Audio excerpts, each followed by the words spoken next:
Bienvenidos a Es que Depende, el podcast de la Sociedad Científica Estudiantil de Derecho de la Universidad Católica Boliviana. En esta oportunidad vamos a tener dos invitadas muy especiales acá en este podcast. Uno desde Bolivia, que es la señora Amparo Carvajal Baños, y uno de Colombia, que es la señora Alexandra Zapata. Cuestión ello de que vamos a hablar un poco de la experiencia en los derechos humanos y la defensa de los derechos y la participación en la cual tenemos. Pero siempre empezando, queremos conocer sobre todo su trayectoria, quiénes son sobre todo esas personas detrás de ese activismo de la protección de los derechos humanos. Tenemos a la primera invitada, Alexandra Zapata. Bienvenida. Hola, muchas gracias por la invitación. Mi nombre, como decían, es Alexandra Zapata González. Soy una mujer negra con raíces caucanas, nací en Cali, Colombia. Soy filósofa, trabajadora social, docente, también artista que se interesa siempre por los temas relacionados con la memoria, la defensa de los derechos humanos y también, digamos que buscar caminos para que la vida de las personas, pues, y la dignidad esté en el centro, y eso les cuento un poco. Perfecto, me parece bien. También tenemos acá una invitada de Bolivia, que es la señora Amparo Carvajal, presidenta de la Asamblea Permanente de los Derechos Humanos. Bienvenida, señora Amparo Carvajal. Muchas gracias. Yo creo que mi trayectoria desde el año 71 del siglo pasado, ustedes son muy jóvenes, a la universidad, en aquel entonces era la única universidad, junto con la de San Andrés, que fue muy, en la dictadura de Banzer, muy puesta en receso y fue muy pisoteada y violada. Y junto con ellos, pues, ¿qué les voy a decir? Que a mí me conocen más que a Alessandra desde Cali, que hay que agradecerle, porque yo he vivido estos 56 años de lucha, 55 desde el año 71, la universidad ya me conoce, los estudiantes también, y nada, después de haber trabajado cuando llegué con la Comisión Pontificia Justicia y Paz en el año 76, ahora vamos a cumplir 50 años, y después de haber puesto el arzobispo de La Paz, Jorge Manrique, en receso a la comisión, y de una huelga de hambre de las mujeres mineras, fundó la Asamblea Permanente de Derechos Humanos. Wow, ¿y cómo te ha tratado Bolivia? O sea, estás en uno de los países, sobre todo en La Paz, que es uno de los lugares más fríos que podemos tener acá. Bueno, en términos de comparación a como es mi ciudad, que es una ciudad más bien un poco caliente y demás, pues sí fue un cambio un poco brusco. Los primeros días fue como de adaptación, pero ya en este momento pues he tenido la posibilidad de sentirme mucho mejor, de no ahogarme tanto con la altura, y ha sido muy bonito como la diversidad de personas que he tenido la oportunidad de conocer acá. Qué bueno que te hayas recibido bien Bolivia, bastante bienvenida. Sobre todo, señora Amparo Carvajal, ¿nos puede contar un poco en qué consiste los derechos humanos? También viene del nombre, ¿no? Asamblea Permanente de Derechos Humanos en Bolivia. Mira, es una pregunta que yo no sé, me la preguntan jóvenes mayores pensando que los derechos humanos es algo distinto. Un poco antes de que yo fundo esta asamblea hay una declaración, pero una declaración es declaración. Sobre los derechos humanos podemos estar de acuerdo o no, pero a mí me parece que más importante que esa declaración es los derechos humanos, son los derechos de la vida. Es mucho más importante, y dentro de los derechos de la vida, el de los humanos es el más importante. Hay mucha gente que viene aquí y me dice, Amparo, pero los derechos del medio ambiente, los derechos de los animales, de los perros, gatos, loros y todo, son importantísimos todos, porque somos necesarios para la vida. Pero para mí, visitando la cárcel de Achocalla, que estaba detenido un joven, que no tengo su nombre, aunque le hice una fotografía, pero que él me hizo en su pequeña celda de adobe en Achocalla, él en un rincón estaba encogido así, y él me señaló un trocito de adobe que había él puesto, no sé si con tiza o con no sé qué, y me señaló, él ni quiso hablar, y me dijo: mi cuerpo está preso, pero mi mente está libre. Entonces es una maravilla el que todos podemos estar presos, detenidos, bloqueados, allanados injustamente, como los casos que les puedo contar. Mañana voy a Sucre con el Constitucional, pero nuestra mente, por ser el derecho humano de la vida el más desarrollado. Hay otra gente que me dice: no, yo, mi perrito, mi gatito, yo con él voy a morir, vemos y tal. Pero yo, respetando ese derecho a la vida de todos, pero el de los humanos me parece el que me ha comprometido más. Más comprometido, me parece. Y usted, señora Alexandra, ¿qué significa para usted los derechos humanos y cómo ve la perspectiva actual que tiene Colombia al momento de la protección o la vulneración? Bueno, para mí, ¿qué significan los derechos humanos? Yo creo que ahorita ha mencionado una palabra, digamos que yo siento que los derechos humanos están muy centrados justamente en buscar la dignidad de las personas, la dignidad de las comunidades y también de los territorios. Y en ese sentido es buscar como que las personas, los territorios, tengamos la posibilidad de habitar esta tierra, este mundo, como de la forma con mayor dignidad, diría yo. Ya centrándome un poco en cómo considero que están los derechos humanos en mi país. Bueno, justo como que estamos viviendo una situación muy complicada en este momento, Claro. en términos del terremoto que sucedió justamente el lunes de la semana pasada. Y frente a eso, digamos que de por sí como que los derechos humanos que ya, digamos, antes de muchos frentes eran vulnerados, como que con este tipo de catástrofes se hace la situación un poco más compleja. Yo diría que en Colombia pues hemos tenido avances, eso hay que reconocerlo, en términos de protección a los derechos humanos. No obstante, todavía digamos que tenemos un camino muy largo que digamos que trabajar para que se cumpla para todas las personas, ¿sí? Porque también no es lo mismo como, no sé, ser una mujer negra con disidencia sexual y demás en un territorio, y la forma en cómo es percibida y cómo es atravesada desde también las opresiones y desde la identidad que eso conlleva, ¿no? Entonces digamos que ver a las personas en su complejidad también es importante, como en el momento de pensarse los derechos humanos y las formas en que estos se llevan a cabo en la sociedad. Sobre todo en situaciones de emergencia o catástrofes, lo que ha pasado actualmente en Colombia, ¿cuáles consideramos que podría ser el rol principal del Estado al momento de la protección de los derechos humanos de esta población que ha sufrido una catástrofe?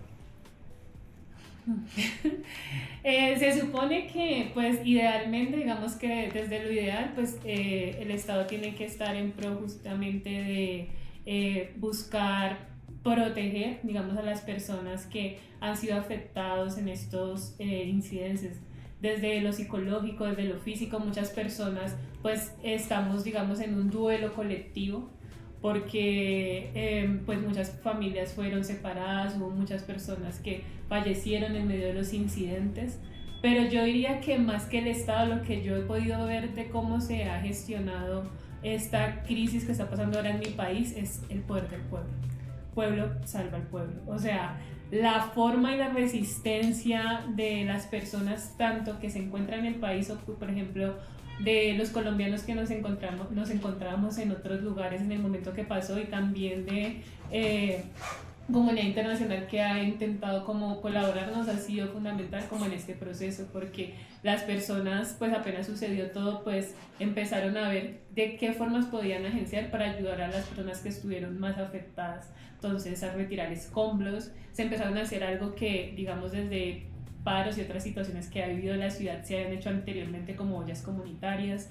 Entonces empezar a preparar los alimentos que también como que sostienen la vida para que las personas que están, por ejemplo, haciendo todo el proceso de búsqueda y rescate, pues también puedan como seguir haciéndolo. Las personas que quedaron sin hogar también generar redes para poder abordar este tipo de situaciones. Entonces lo que yo he visto es que las personas desde sus mismas posibilidades de agenciamiento empezaron a tejer redes para desde sus posibilidades colaborarse y ayudarse mutuamente frente a esta situación tan compleja que estamos viviendo. Me parece perfecto, y sobre todo voy a acentuar una palabra a lo que dijo: el pueblo salva al pueblo.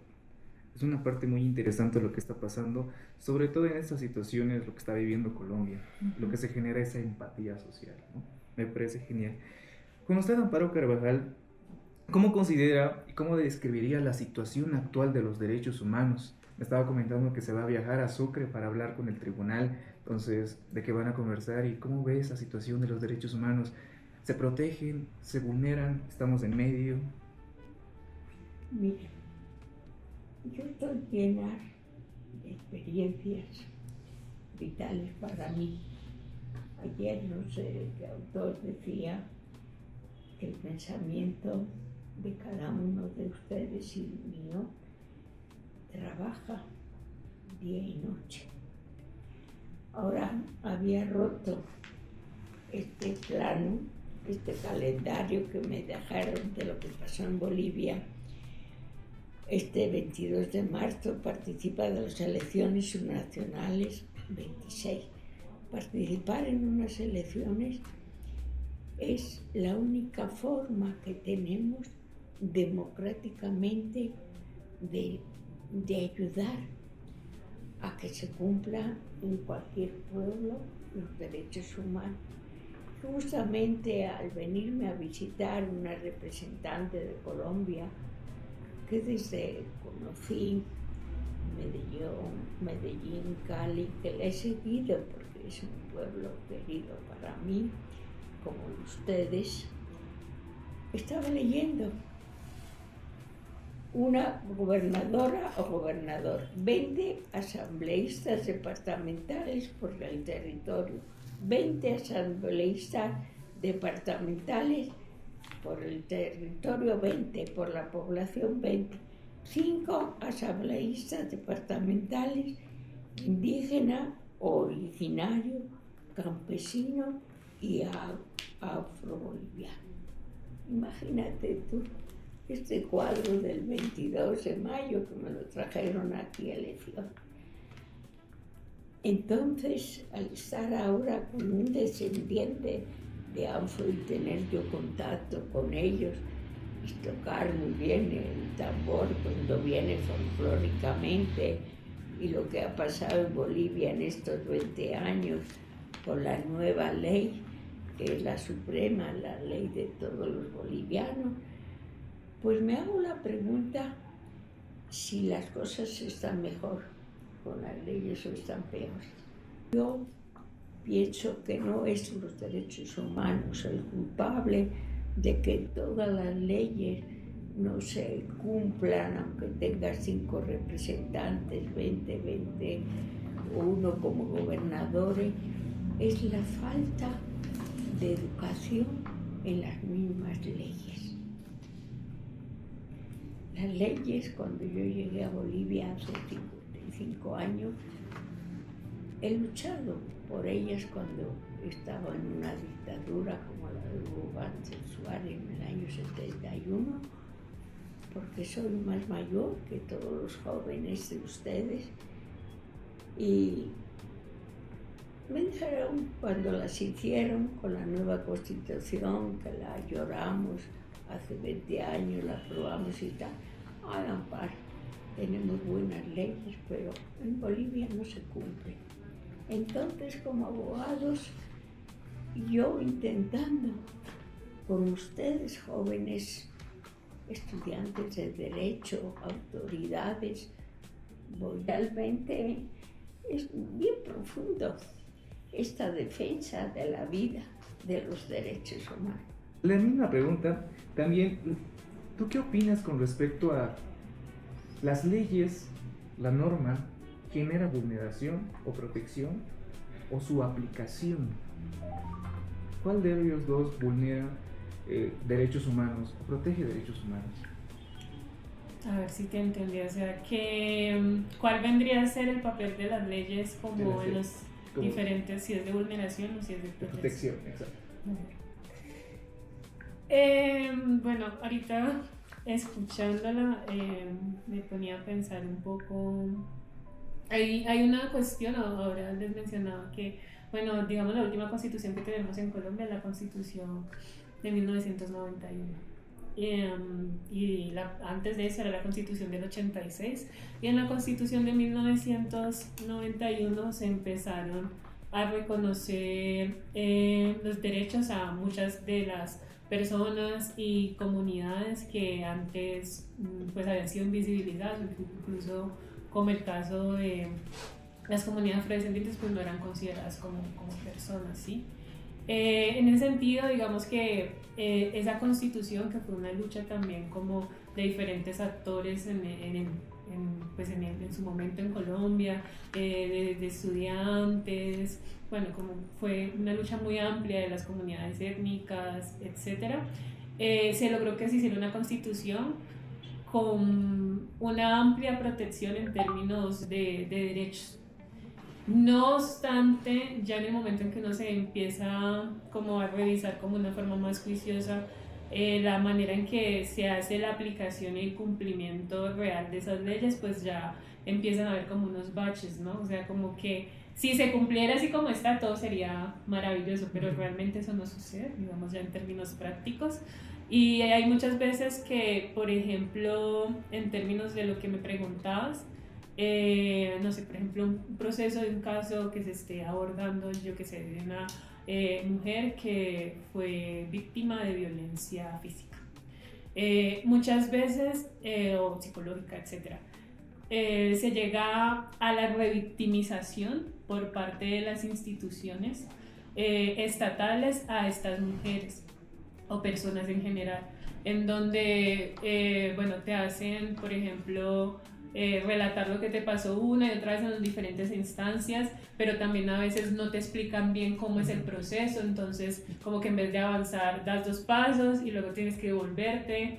A veces te culpabilizan de lo que sucedió, como que la culpa recae en la víctima. Entonces es muy complejo porque a veces las mismas instituciones como que vulneran los derechos, y a veces las personas que están en este tipo de cargos no tienen la capacitación, diría yo, necesaria para abordarlos, y si la tienen, pues no la llevan a cabo. Es un proceso como que se ha venido caminando. No todas las instituciones son así, digamos que pues hay instituciones como encargadas justamente, por ejemplo, como de la defensa de los derechos de las mujeres, en estos casos en feminicidio, digamos, por ejemplo, este año en términos de feminicidio en Cali, en Colombia, ha sido muy fuerte como en años anteriores, pero este año también, y es muy complicado como que a veces las personas incluso deciden como no ir, no contar, porque saben que al final ese proceso a veces no va a tener como los resultados que se quisieran. Entonces es complicado porque no se tiene con la confianza que se debería tener a las instituciones, porque se sabe que a veces los procesos que se hacen no son los más adecuados, entonces que se busca como otras alternativas. Otra vez volvemos como, no sé, a colectivos que trabajan como en este términos, que hacen acompañamientos de otras formas. Entonces el papel que debería cumplir el Estado como que se ve limitado, justamente como por esa desconfianza que se genera en los malos procedimientos en términos jurídicos. Sí, ¿no? Si una persona sufre una violencia tiene que contar al policía, le tiene que contar al fiscal, le tiene que contar al juez en plena audiencia, y a veces dicen el policía, ¿pero qué has hecho? Y le está empezando a relativizar o colocando en duda sobre todo su planteamiento. Y con respecto a cuando el Estado vulnera derechos humanos, ¿cuáles serían los mecanismos para que podamos pedir su protección a esos derechos que han sido vulnerados? Bueno, en Colombia pues hay diferentes mecanismos. Pues uno de los mecanismos podría ser pues el mecanismo de tutela. Entonces, digamos, cuando el de tutela es principalmente cuando se vulneran los derechos fundamentales. Entonces, como que se hace todo un proceso, pues uno tiene que hacer primero como la narración escrita de los hechos y demás. Y se empieza como todo el proceso frente a eso, porque es que digamos en términos de salud también como que a veces es muy complicado como que realmente se cumplan los derechos, y más como cuando la salud ya más que un derecho se ve como un servicio y que también está muy tercerizado. Entonces digamos que está el Estado, pero pues también hay otras instituciones y demás que tienen que están ahí metidas en el proceso, y que también a veces hacen que sean complejas, que las personas puedan acceder como a lo que necesitan en términos de salud, por ejemplo. Hay muchos, digamos, pues hay otros mecanismos jurídicos, sino también como las otras maneras que encuentran las comunidades y las personas para exigir el cumplimiento pues de los derechos, que no necesariamente como que pasa por lo jurídico de los derechos, ¿no? Entonces, las manifestaciones que se hacen, por ejemplo, desde lo educativo, ¿no? Desde las artes, donde a veces cuando no se es escuchado, a pesar de que se cumpla, digamos, con el procedimiento, por así decirlo, legal, entonces también se buscan como otras maneras para intentar como decir como aquí estamos presentes, esto es lo que nos está sucediendo, y estas son las implicaciones también de lo que sucede. Como protestas, lo que me estabas mencionando, como protestas con arte, ¿podría existir esa situación? Sí, por ejemplo, me remito a un paro reciente que tuvimos en Colombia, pues fue en el 2021, en el que iba a haber una reforma tributaria que iba a afectar pues grandemente como a diferentes sectores de la población colombiana. En ese proceso, digamos que las manifestaciones para hacerle frente en términos del pueblo y fueron muy amplias, o sea, desde las mujeres, desde las juventudes, desde las comunidades, se hacían murales, también se hacían performances en las calles, la música, desde las canciones, con los instrumentos, digamos que se encontraron también diferentes formas, además de las personas, por ejemplo, que estuvieron en las primeras líneas como haciéndole frente pues a lo que sucedía con lo institucional, pero entonces como que se encuentran otras maneras también para generar presión. No, señora Amparo Carvajal, ¿cuáles serían las otras formas de defensa para la protección de los derechos humanos que no sea en el ámbito jurídico, manifestación? En primer lugar, ustedes que son mucho más jóvenes que yo, les digo que tienen que asimilar, o tenemos que asimilar, que el Estado, ¿quiénes somos? Somos todos. El Estado le elegimos nosotros porque es la única forma democrática que hay. Y en este rompimiento y en esta diferencia de alcaldías y concejales y con eso que os he enseñado, hay un gobernador aquí en La Paz, hay 20 asambleístas, 20 tal, pero ¿quiénes son estas personas? Son elegidas por nosotros. Eso es el Estado. El Estado no es algo... El Estado, ¿quiénes somos? Es tan fácil culpar al Estado. El Estado tiene obligaciones. Lo que pasa es que muchas veces ese Estado elegido no nos dan oportunidades y tenemos que estar cuadros, ferias, haciendo actividades cuando el Estado es la vida de cada uno, de todos los que nos representan. Por supuesto que tiene mayor culpabilidad, porque para eso los elegimos, pero esa elección nuestra para tener un Estado, ¿de quién culpamos? De nosotros. Si tenemos malos jueces, malos diputados, malos, ¿de quién es la culpa? ¿Quién les ha elegido? Ellos se sienten Estado, porque sienten que les hemos elegido, nos representan. Y no tenemos que decir, bueno, la vida, aquí venía mucha gente y me decía, y también la policía, ¿qué hacemos antes marchando una marcha? ¿Cómo podemos caminar? Yo estaba con las 9, 10 marchas y siempre hemos dejado pasar. Porque hay un derecho, que es el del otro, a caminar, a andar. No puede haber. ¿Y el Estado qué hace ante esa situación? Es la pregunta fundamental. ¿Cómo yo respeto un derecho y el otro derecho me dice que tiene más derecho, que no hay otra forma de reclamar aquí? Eso es lo que tenemos que hacer con la educación. Continuando con esa línea, ¿quién cree entonces que vulnera los derechos humanos? ¿El Estado o las personas? Hace poco hemos pasado con una temporada de 53 días en confinamiento acá en La Paz. Nos han cercado bastante y ha habido una escasez de combustible, de alimentos, de medicamentos. ¿Quién realmente ha vulnerado los derechos humanos? Pues yo creo que las personas que por X razón pues decían, bueno, es que no se puede de otra forma, o no hay otra manera, si no hay otra forma.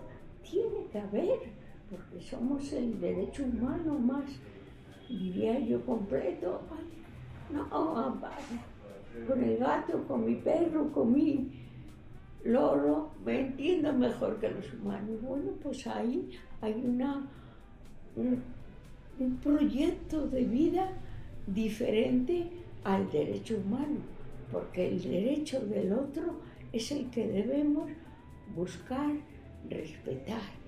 Como digo yo, en un congreso que estuve, no es mía la frase, los derechos humanos no se venden ni se compran, se respetan. Imagínense, yo también lo he explicado con la justicia. La justicia no se vende ni se compra, se respeta. De igual forma, Alexandra, ¿quién crees que realmente vulneran los derechos humanos? ¿Las personas o el Estado? Es que el Estado está compuesto de personas, ¿no? que representan la institucionalidad, ¿no? Pero es que es complicado, diría yo. O sea, yo siento que hay un vacío muy grande también, como en la comprensión de justamente lo que implican los derechos y también cómo funcionan como constitucionalmente las cuestiones en los países en general, ¿no? Se supone que, digamos, como educador y demás, se supone que desde niños y niñas como que deberíamos empezar a tener un entendimiento de cómo funciona la sociedad, de los derechos que tenemos, también de los deberes y demás, pero a veces hay un vacío muy grande, digamos, frente a esos temas, a saber cuáles son las cosas que se deben, los derechos a los que yo tengo la posibilidad de exigir, y también cuáles son mis deberes como ciudadanos en todo ese proceso, ¿no? Porque, digamos, si nos vamos en términos de elecciones, pues de diferentes ámbitos, ya sea presidenciales, de alcaldías, etcétera, muchas veces diría yo que las personas no han tenido la posibilidad, digamos que también hay vacíos desde allí, desde lo educativo, y la posibilidad de conocer sobre estos temas a profundidad, porque se abordan como cosas muy sencillas, digamos solamente el gobierno escolar, cuando uno está en un colegio, o sea, eso se ve como algo ahí de relleno, como que se hace como que, ay sí, hay un personero, hay unos representantes estudiantiles, pero como que no se entiende que desde ahí eso ya va siendo un reflejo de cómo se hacen las cosas como a nivel más macro, ¿no? Entonces yo diría que también como que hay un vacío muy fuerte en cómo se generan la pedagogía frente a esas acciones desde las infancias y desde las juventudes, y cómo eso luego se va, digamos, trasladando a otros lugares, porque digamos que a veces como comprendernos, entendernos como ciudadanos y ciudadanas y todo lo que eso implica, digamos que se queda muy corto, a veces como que sé cómo son ese papel de representación, así yo elijo como a ciertos candidatos y demás, pero entonces ¿cuál es mi lugar? Yo también puedo digamos, cumplir mi rol como ciudadana y ciudadano desde otras esferas. Entonces siento que también es algo en lo que se debe trabajar y digamos para que las personas también tengan como la capacidad de elegir como de una forma más consciente sobre lo que sucede en el territorio que habita. ¿Y qué opinas con respecto a las elecciones que pueden existir, sobre todo que se denominan el populismo? Si hay una persona que es popular, directamente yo empiezo a votar por él, pero no realmente vemos la capacidad que tiene o la experiencia o los estudios. ¿Cómo podríamos hablar sobre esas situaciones de que esas personas votan netamente por el populismo? Es que no solo el populismo, la corrupción, o sea, es como una cuestión muy compleja y muy amplia, diría yo, porque justamente, volviendo ahora un poco a lo que te decía, si no hay como una apropiación también de lo que yo quiero construir colectivamente para mi país y para no solamente pensar desde la individualidad, sino como desde lo colectivo y pensar que en las decisiones que tomamos cuando elegimos una persona para representarnos nos va a afectar a todas y a todos, no como un sector específico de la población, aunque evidentemente dependiendo de cómo se gestionen las cosas hay sectores que son más vulnerados frente a lo que sucede. Entonces, digamos que frente a esas ideas de populismo o cuando está inmersa, por ejemplo, la corrupción, yo siento que sí es muy importante el papel de la educación, vuelvo a decir, en poder tomarse el tiempo y que las personas tengan la posibilidad de comprender las propuestas que hacen las personas y ver si realmente lo que se está diciendo es algo que es viable y que se puede llevar a cabo, y también las implicaciones y consecuencias que pueden tener esos accionarios. Porque, por ejemplo, no sé, lo que está pasando ahora en mi país, digamos, las personas que en este momento están en cargos de decisión, pues dependiendo también de las decisiones que tomen, pues se pueden salvar muchas vidas o muchas vidas pueden, digamos, perderse por las decisiones que ellos tomen en este tipo de cargos, porque es una responsabilidad muy amplia. Pero entonces la responsabilidad no solamente recae en esa persona, sino también en las personas que eligieron que esa persona nos representara. Entonces, como una cadena. Claro, si yo tengo, digamos, un presidente que es malo, también tengo de algún modo responsabilidad, pues si lo elegí. Yo lo escogí, exacto. Va. Señora Amparo Carvajal, ¿qué papel cumplen los defensores o activistas en derechos humanos?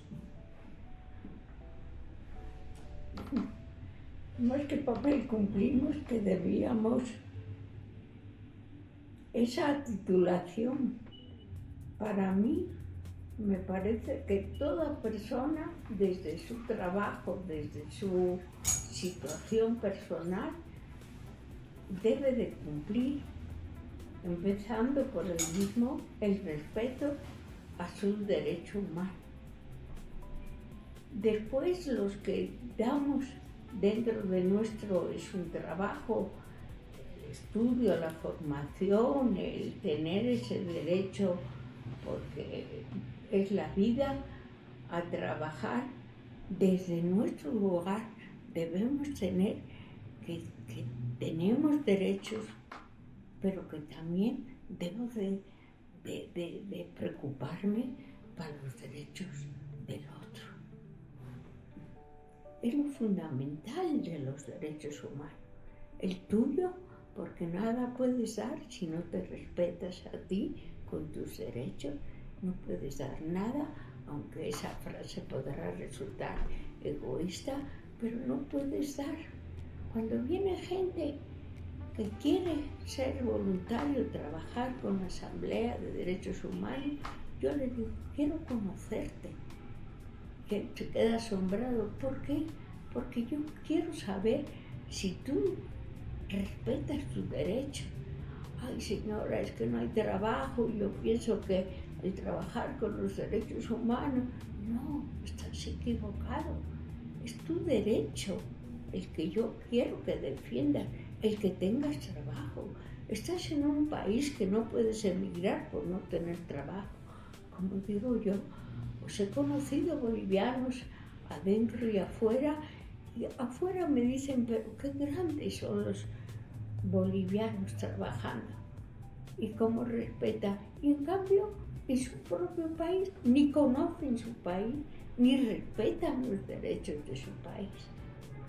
Eso lo he aprendido yo de ustedes desde que llegué, de niños, con la educación. Entonces nadie puede dar nada si no busca. Después, como todo ser viviente, tiene derecho a emigrar si quiere, a compartir, a conocer nuestro planeta, hasta otros planetas, ¿por qué no?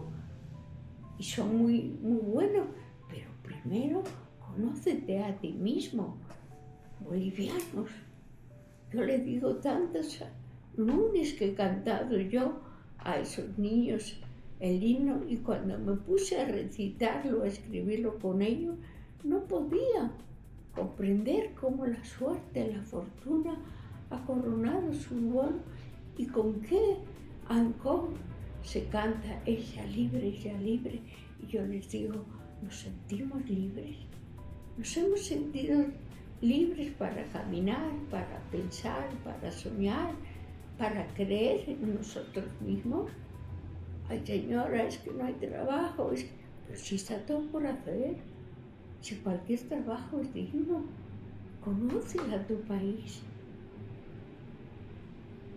Con respecto a cuando una persona viene a la Asamblea Permanente de Derechos Humanos con una denuncia o con una carta, ¿cuáles son las acciones que toma la Asamblea Permanente? En primer lugar, y aquí tengo la ley que vamos a tener, las leyes, la Constitución. En primer lugar, que les digo, si conocen la ley de su reclamo, el motivo es su cabeza, y que sean educadores de esa cabeza. Ellos no, abogado. Qué bueno que tiene esa carrera de abogado. Después me he dado la circunstancia que era el abogado, que ese concepto de esa persona había sido el dinero para ser mal abogado, porque el abogado que no analiza las causas, es verdad que tiene que ponerse del lado del que le contrata o el que tiene que vivir, pero siempre tiene que ir a ver la causa que está defendiendo, para defenderlo lo más cerca que pueda de la razón y la verdad, que es lo único que nos hace libres. Va. Usted, Alexandra, ¿qué papel igual forma, no? ¿Qué papel cumplen los activistas o los defensores de los derechos humanos? Bueno, yo diría que, así sonando muy utópica, pero igual pues hay que caminar a la utopía. Sueño con el día donde no sea necesario el trabajo tan incansable de los defensores y las defensoras de los derechos humanos. Eso en un primer momento, pero ya digamos, un poco situándome más en la realidad, intentando ser más pragmática, siento que es un lugar como de puente, tal vez decir, en el que pues personas deciden entregar parte de su vida y de su tiempo pues justamente para buscar que las personas no solo las personas, sino los territorios, medio ambiente y demás, puedan encontrar formas de vivir en dignidad. Y siento que eso es una labor muy bella, por así decirlo, pero así como es bella, también es una labor muy compleja y que implica muchos riesgos, ¿no? También fuertes. También, digamos, en contextos de desigualdades estructurales tan fuertes como se presentan en diferentes países de Latinoamérica y de tanta vulneración de derechos, como que su papel es fundamental justamente en pro de buscar las maneras de un poco buscar como que esa justicia que a veces es como algo tan por allá como la justicia, pero que se pueda como traducir como en términos más materiales, donde las personas realmente pues tengan la posibilidad de poder habitar los espacios que habitan con tranquilidad, de salir y no sentir que en cualquier momento, no sé, les puede suceder algo, que tengan sí la posibilidad de ser y estar en este mundo como de la forma en que desean hacerlo. Vale, vos lo tratas más que todo no como un trabajo, sino como una vocación, ¿no? Un poco de ambas. Un poco de ambas, como el querer ayudar a Un poco de ambas. Siento que para hacerlo también se necesita la vocación. la vocación. ¿Y qué riesgos enfrentan las personas que luchan por los derechos humanos? Porque directamente se están yendo a estrellar contra personas o están yéndose a estrellar contra el Estado, que el Estado es una entidad potente. Entonces, para proteger tus propios derechos, ¿qué situaciones se enfrentan? Situándome, por ejemplo, en la realidad de mi país, incluso la pérdida de la propia vida. O sea, llegando al extremo, la pérdida de la propia vida, digamos, lideresas sociales, defensores y defensoras de derechos humanos, a veces por realizar el trabajo que se hace, se busca como echarlos a un lado, por así decirlo, no permitir que continúen haciendo el trabajo que realizan, y la forma que han encontrado muchas veces de hacerlo es de silenciarlos, es justamente a partir de eso. Silenciarlos. Wow. De igual forma, Amparo Carvajal, ¿qué riesgos enfrenta usted cuando decide proteger los derechos humanos contra el Estado o contra las personas? Mira, cuando el 2 de junio del 2004, 5, 6,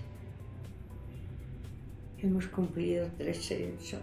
Entraron, allanaron, robaron mi computadora, la bicicleta Armando, todo en esta casa. Yo esa mañana departamental, fuiste 2 de junio del año 73. Yo no dije, no voy a ir, pero después cuando ese mismo 2 de junio decidí quedarme a las puertas del ladrón, de los que habían robado, pues he recibido de todo, desde asesina, ladrona, usurpadora, terrorista. Aún cuando fui a París aquella noche, el NIL, nuestra presencia, la robaron.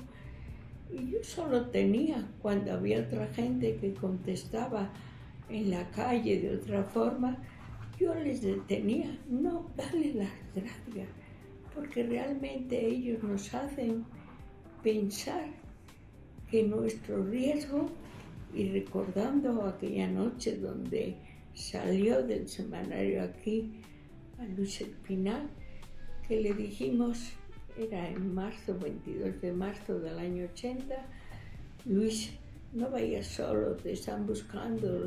Bueno, él bajó de la zona norte, donde trabajó aquel viernes aquí. Dijo, le gustaba ir al cine, sea buena o mal, pero ¿qué película vas a ver? No sé, voy aquí a las 6 de agosto, voy a ir trabajando. Pero él decía, bueno, el que me pueda hacer algo, yo voy a ir con la palabra. ¿Qué quieren saber? ¿Por qué me detienen? ¿Por qué me me molesta, me asesinan hasta llevarle lejos ahí al botadero y un poco más arriba. Y yo toda esa noche que me enteré que no fue a convivir ese sábado que tenía con la radio, su trabajo, que no durmió en la casa, que nos avisaron qué pasó con nuestro amigo Luis, todos decíamos, bueno, le avisamos qué. Él tenía siempre diciendo mi razón o mi pensamiento, yo intento cumplir con el del otro, que es lo que es. Y así, porque él me lo había dicho, la verdad, la razón, respetando en el camino al otro, es como vamos a poder que vivamos en nuestro planeta Tierra mejor. Pero parece que esos otros dijeron, no, te vamos a preguntar hasta matarte, que nos digas, no sé, qué querían saber de Lucho, como yo ahí cuando he estado 3 años en la calle, yo he aprendido mucho. ¿Has tenido miedo? Alguien me decía, vas a la casa, me amenazaron en el video. No, bueno, a ver, que lo haga. ¿Qué vamos a decir los defensores? Que den un premio, que no nos lo den, que bueno, es cada uno.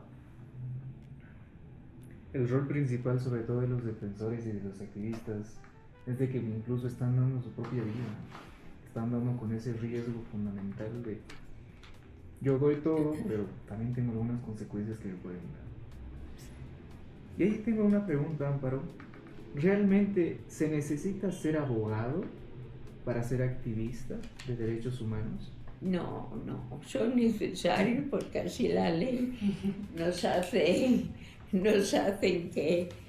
que un abogado es el que habla, pero ahora ustedes también se habrán dado cuenta que, aunque hablen, que siempre gente que tiene trayectoria y respeto por la vida, por los derechos humanos, los fiscales y los jueces les respetan. La malo que es, yo me aburro en los juicios porque no puedo hablar.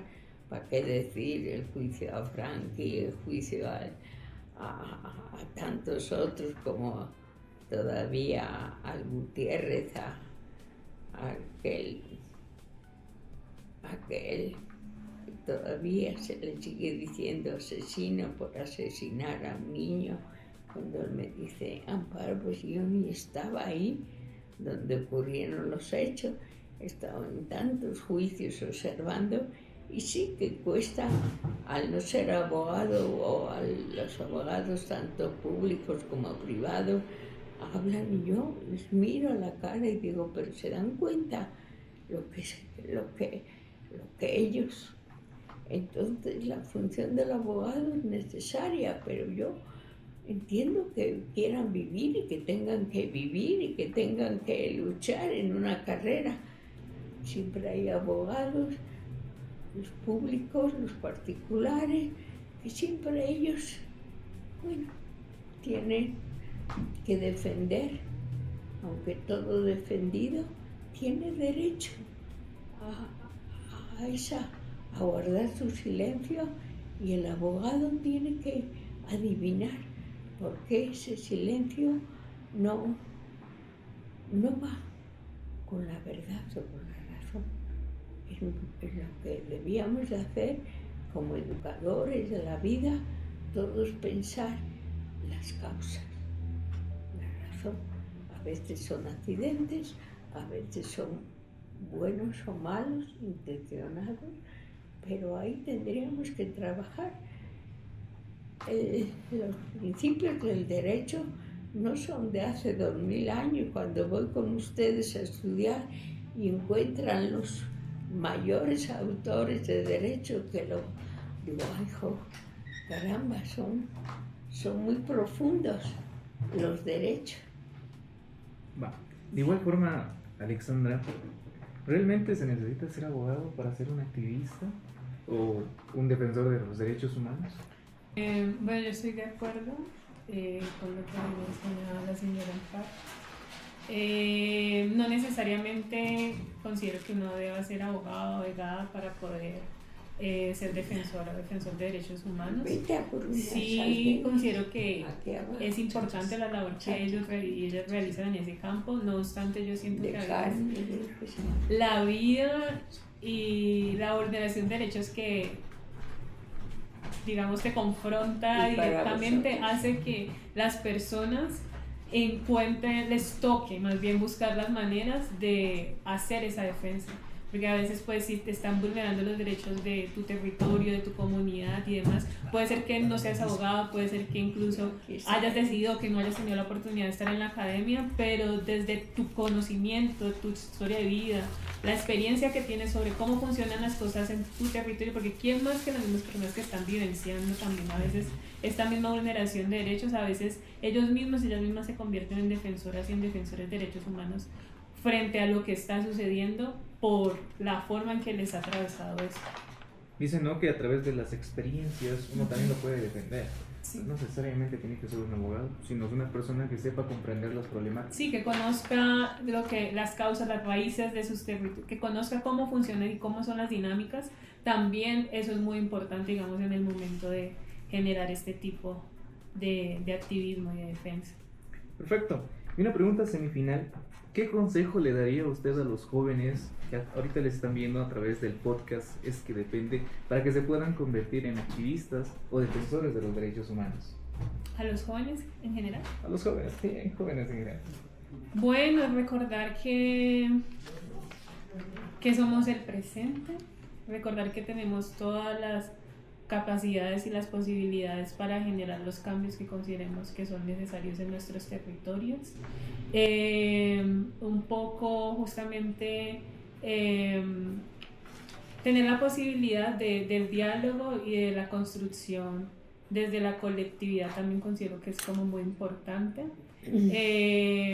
Entender que a pesar de que muchas veces digamos desde el adultocentrismo se considera que no somos capaces de realizar transformaciones y cambios en nuestros territorios, sí podemos hacerlo, evidentemente desde las realidades que nos atraviesen y las experiencias que hemos tenido, pero yo considero que en estas cosas también es importante mucho el trabajo que se hace como desde la colectividad. Evidentemente la individualidad también es importante, pero siento que hay mucha mayor potencia cuando se trabaja en colectivo frente a estos casos.